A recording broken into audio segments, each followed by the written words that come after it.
Amiloidosis. Síntomas, tratamiento y pronóstico. Amiloidosis es un término genérico utilizado para describir a un grupo de enfermedades de etiología diversa y pronóstico y tratamiento muy variables. Este conjunto de condiciones graves tiene una característica en común: el depósito de una proteína normal, amiloide, en diversos órganos, lo que causa interferencias en su funcionamiento normal. Su epidemiología es difícil de precisar, pero se estima que la sufren entre 5,1 y 12,8 pacientes por cada millón de personas al año. Debido a su baja incidencia, se considera un conjunto heterogéneo de enfermedades raras. ¿Cómo se manifiesta? ¿Cuáles son los tratamientos disponibles? En el siguiente espacio te contamos todo al respecto. ¿Qué es la amiloidosis y cuáles son sus causas? La amiloidosis hace referencia a un conjunto de enfermedades raras y no solo a una patología concreta. De todas formas, en todas las variantes se produce el acúmulo de una proteína propia con plegamiento anormal en distintos órganos y sistemas, lo que provoca una alteración de su funcionamiento. Tal y como indica el Hospital Puerta del Hierro, existen muchas proteínas en el cuerpo que pueden plegarse mal y provocar esta condición. La predisposición a este fallo metabólico puede ser heredada, pero existen casos en los que se produce por mutaciones de ADN espontáneas sin antecedentes familiares. Te contamos los tipos principales. Amiloidosis primaria, ALK. La amiloidosis primaria, ALK, es la forma más común de la enfermedad, pues representa el 85% de los casos diagnosticados en los países de ingreso alto. No se conoce la causa de la producción de la proteína amiloide, pero se sabe que está relacionada con una síntesis anormal de anticuerpos por parte de un tipo de cuerpos inmunes, conocidos como células plasmáticas.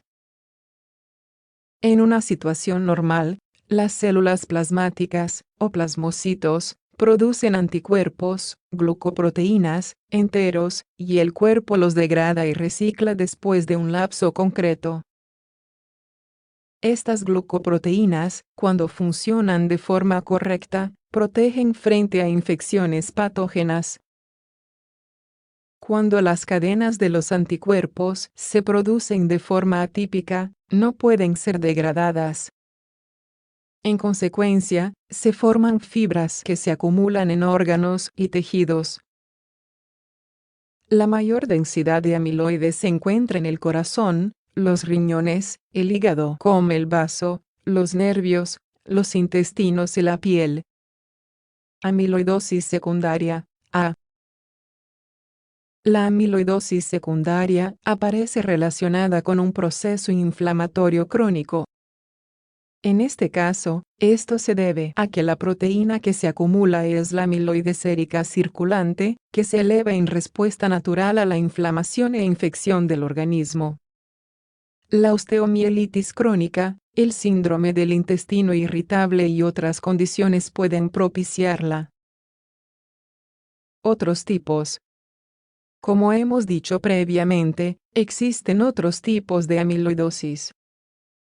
Te resumimos dos variantes más de forma breve en la siguiente lista. Familiar. Es la forma hereditaria de amiloidosis. Suele estar relacionada con la mutación genética en genes que codifican a una proteína que se produce en el hígado, la transtiretina. Esta proteína mal sintetizada se acumula con el tiempo en el corazón. Estudios calculan que el 4% de los afroamericanos son portadores de alguna de estas mutaciones. Sistémica senil. Se adquiere, no se hereda. Suele producirse una acumulación proteica en el corazón, sobre todo en pacientes ancianos. la transtiretina vuelve a ser la protagonista, pero en este caso no tiene por qué asociarse su acúmulo a una herencia familiar. Como puedes ver, existen muchos tipos de amiloidosis, en base al tipo de proteína que se acumula en cualquier órgano dado.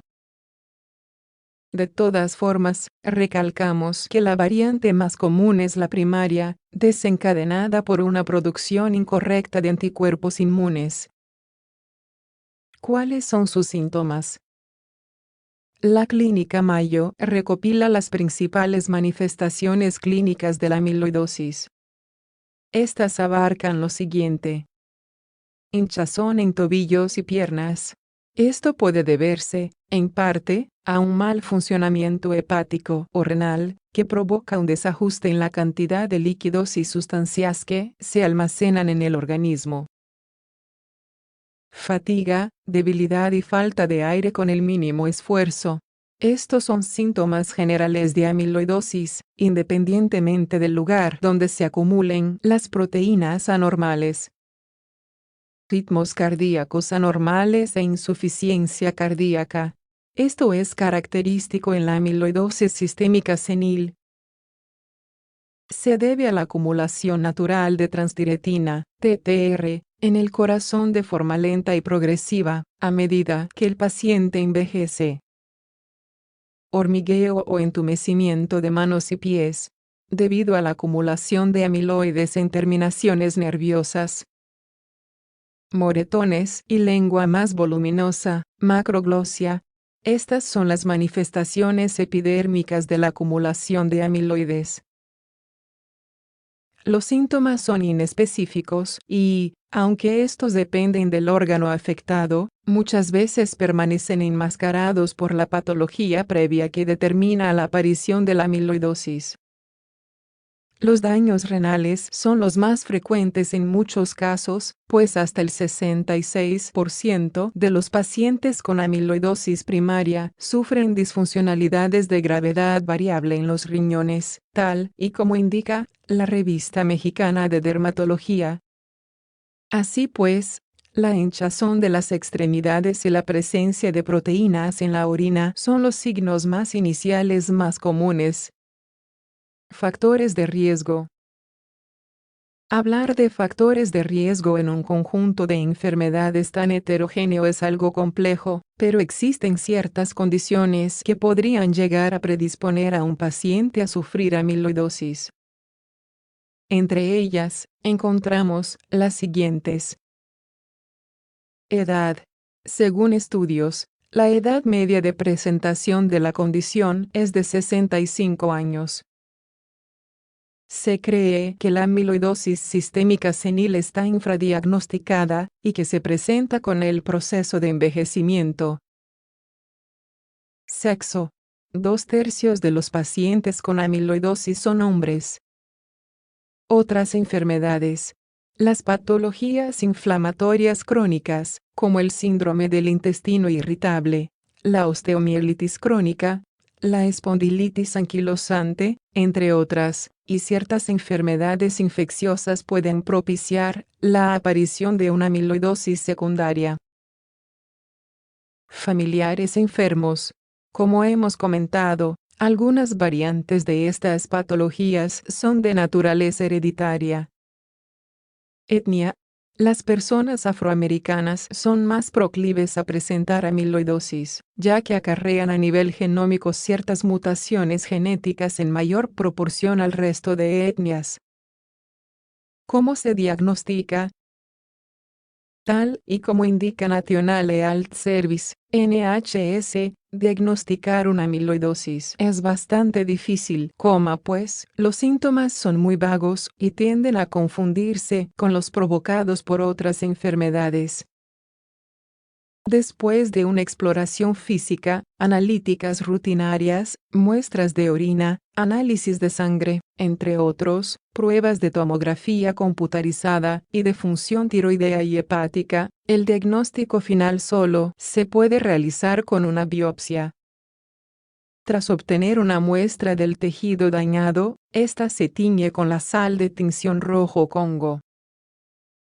Este método permite observar al microscopio la birrefringencia verde característica de la proteína amiloide. Los lugares más adecuados para realizar la prueba son la grasa del panículo abdominal, la mucosa rectal, las encías, la piel, el riñón y el hígado. Tratamientos disponibles.